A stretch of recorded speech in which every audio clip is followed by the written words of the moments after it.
নাচল উপজেলার ফতেপুর ইউনিয়নের পারিলা গ্রামে রাজুকে জবাই করে হত্যার আসামিদের গ্রেপ্তার। তথ্য ভিডিওচিত্রে চাঁপাইনবাবগঞ্জ থেকে আমাদের প্রতিনিধি আলী হোসেন।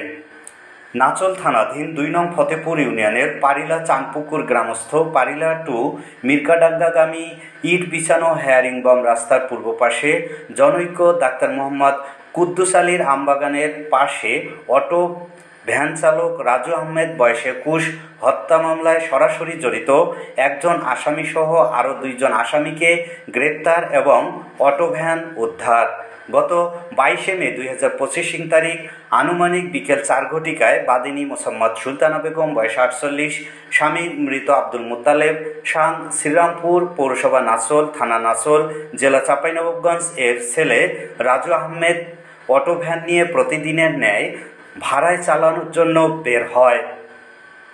একই তারিখ রাত্রি আনুমানিক ১০টা ১৫ সময় বাড়ি ফিরে না আসলে ভ্যানের প্রকৃত মালিক সফর আলী বয়স ৩৩, পিতা মৃত গফর, শাং দেওপাড়া, থানা নাচল, জেলা চাঁপাইনবাবগঞ্জ এর মোবাইলে ফোন দিয়ে বাদিনী ছেলের মোবাইলে রাত আনুমানিক ১০ থেকে ১১ ঘটিকায় যোগাযোগ করলে বাদিনী ছেলে রাজু বলে সে কিছুক্ষণের মধ্যে বাড়ি চলে আসবে, কিন্তু সে বাড়ি ফিরে আসেনি।